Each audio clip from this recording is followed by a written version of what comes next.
Viewers চলে আসলাম নতুন একটি ব্লগ নিয়ে, নতুন আরো একটি প্লেসে। আমরা এখন আছি পদ্মা নদীর পাড়ে। পদ্মা নদীতে আপনারা এখানে আসলে মা ঘাটে ঘুরতে আসেন, অথচ পদ্মা নদীর আশপাশে এত সুন্দর সুন্দর জায়গা আছে যা আপনারা কল্পনাও করতে পারবেন না না আসলে। এখানে আমার এক ফ্রেন্ড আমাকে নিয়ে আসলো, তাই আপনাদের দেখাচ্ছি জায়গাগুলো। অনেক সুন্দর জায়গা, অনেক। এই দেখুন পদ্মা নদীর পাড়টা, এই পাশেই এখানে দেখতে পাচ্ছেন সূর্যমুখী ফুলের বাগান।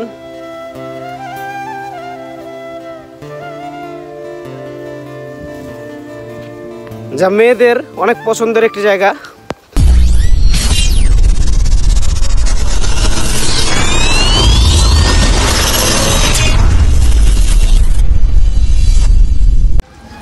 আসসালামু আলাইকুম ভিউয়ার্স, স্বাগতম সবাইকে। আমি মোহাম্মদ শামীম আপনাদের জন্য নিয়ে এসেছি এক অনন্য ভ্রমণ কাহিনী। আজ আমরা ঘুরে দেখাবো ভাগ্যকুল, পদ্মা নদীর পাড়ের এক অপূর্ব সুন্দর জনপদ। বাগান থেকে বের হয়ে সোজা আমরা চলে যাচ্ছি নদীর দিকে। পদ্মা নদী বাংলাদেশের ইতিহাস, সংস্কৃতি ও জীবনযাত্রার এক অপরিহার্য অংশ। এর সৌন্দর্য ও প্রাণবন্ত ঢেউ আর শান্ত বাতাস যেন এক অন্যরকম অনুভূতি এনে দেয়। আর ভাগ্যকুল এটি যেন এক টুকরো শান্তির ঠিকানা। আর আজকের ব্লগে আমরা দেখাবো পদ্মার তীরের মনোরম প্রকৃতির দৃশ্য ও মেয়েদের জন্য বিশেষ একটি স্থান, ভাগ্যকুল ভ্রমণ এবং ভাগ্যকুলের অজানা গল্প। তাহলে আর দেরি কেন, চলুন আমরা একসাথে ভাগ্যকুলের মনোমুগ্ধকর সৌন্দর্য আবিষ্কার করি। এখানে বেশ কিছু ইঞ্জিনে চালিত নৌকো রাখা আছে, দেখতে পাচ্ছেন। আমরা এখন নৌকো দিয়ে ঘুরতে বের হব। কি পানি সরম, কি কস? পানি গরম কইছস? আমি তো শুনলাম পানি সরম। পানি সেই গরম, এটা তো মজা না। আমাদের গরিবের বাপ্পারাজ, না এটা হতে পারে না। আমি বিশ্বাস করি না, বিশ্বাস করি না, বিশ্বাস করি। আর কি স্যার, কি এই যে নাঙ্গল সমাধি ভেঙে ননি চিরেছি, এ দিল ভেজাল মাজা, ভেজাল মাজা দিল। এখানে যা বোট দেখতে পাচ্ছেন সবগুলোই মাছ ধরার বোট। আমরা যার বাড়িতে উঠেছি ওদের নিজস্ব বোট ছিল। বোটটি নিয়ে আমরা ঘুরতে বের হচ্ছি এখন।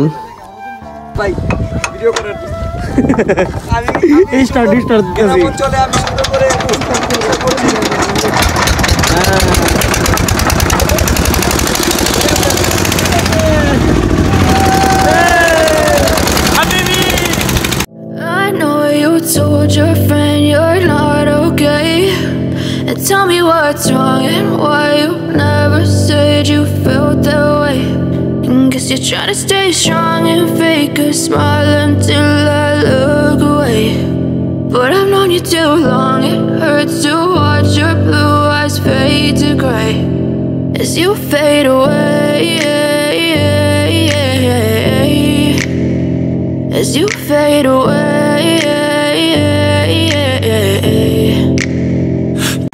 ভিউয়ার্স, নদীর ওয়েদার উপভোগ করতে করতেই চলে আসলাম আমরা নদীর একেবারে পাড়েই। এখানে পানিগুলো এতটা সচ্ছল, নিচে কি আছে সব কিছু দেখা যাচ্ছে। আপনারা দেখতে পাচ্ছেন কিনা জানি না, আমি একটু জুম করে দেখাই। বোট চলে আসলো নদীর পাড়ে, কথা হচ্ছে আপনাদের সাথে আবার বোট থেকে নেমে। আর আজকে আমাদের এখানে যে নিয়ে এসেছে আমি আপনাদের সাথে একটু পরিচয় করে দিচ্ছি। এই যে আমার এই ফ্রেন্ড, ওর খালার বাড়িতে আমরা এখানে এসেছি। অনেক সুন্দর জায়গা, ওই আমাদের বোটের মাধ্যমে নিয়ে আসলো এখানে।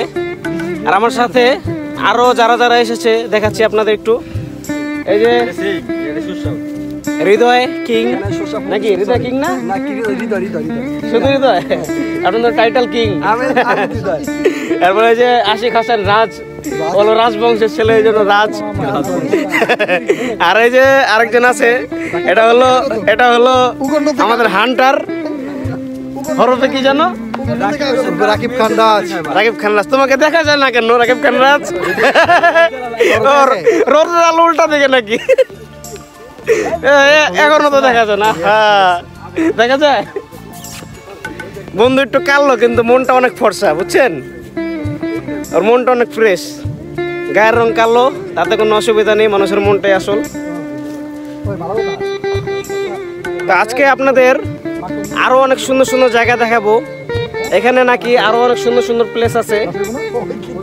আপনাদের আজ এই দ্বীপটা, দ্বীপ নয়, এটা একটা চর বলতে পারেন। এই চরে আরো সুন্দর সুন্দর জায়গা আছে, আপনাদের ঘুরিয়ে দেখাবো আজ। চলুন সামনের দিকে যাওয়া যাক।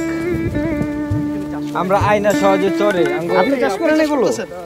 অনেক সুন্দর হয়েছে, অনেক সুন্দর। ঠিক আছে, মানুষে ভাঙিয়া যায়, ফুল নিয়ে যায়, সমস্যা ফুল নিয়ে যায়। হ্যাঁ, সারাদিন চেক দিতে হয়। ও মানুষে দেখে এটা না, সিধা সিধা নেওয়া অনেক সমস্যা হয়ে যেতেছে। ফুল তো দেখা যায় শখ করে দেখে, দেখে ছবি। এখানে আসে কিভাবে? আসার তো কোনো সিস্টেম দেখতেছি না। আমাদের তো ট্রেন ভোট দিয়ে নিয়ে আসলো। না না, ওই দিক দিয়ে পুরো হাইটে আসতে, মোটর সাইকেল আসতে পারে, ওই দিক দিয়ে জরুরি তো। আবার এই ডোনা থাকলে সমস্যা এই এলাকার লোকেরই। এই পানি ডোনা থাকার কারণে আবার সমস্যা, আরো বিপদের সম্মুখীন।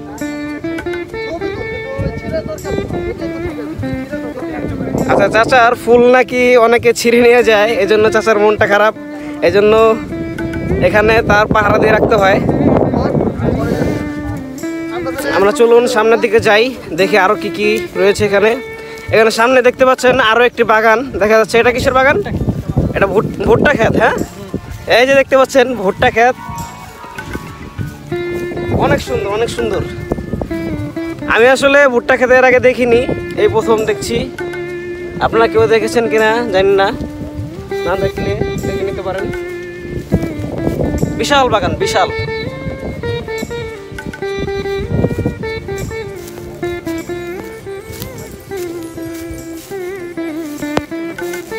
বিশাল বাগান। হ্যাঁ হ্যাঁ, ভুট্টা বাগান। আরো কিছু আছে নাকি এখানে? আচ্ছা আচ্ছা আচ্ছা, ওই যে লাল পতাকা আছে, লাল পতাকা। হ্যাঁ, যাও যাও যাও। আচ্ছা বসুন্ধরী আচ্ছা, ওইখানে কি ওই যে পাম্প, ওটা মনে হয় পাম্প। পাম্প? হ্যাঁ, এই যে এগুলো কিন্তু গ্রামের একটি ঐতিহ্য। এখানে এরই ধান খেতে অনেকে পানি দেয়, তো এখান থেকেই পানি নেয় নাকি ভাইয়া? এই সোয়ানে ভিডিও কল দে, সোয়ানে মিস করছে।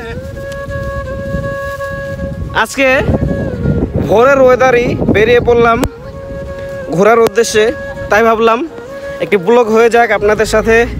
আপনারাও একটু নতুন জায়গা দেখে উপভোগ করুন।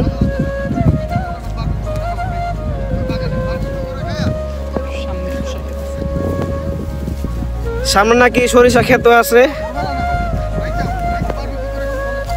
আল্লাহর সৃষ্টি এই দুনিয়া কতটা সুন্দর তা না ঘুরলে বোঝা কখনোই পসিবল না। এখানে দেখতে পাচ্ছেন চরের মাঝখানে সরিষা ক্ষেত।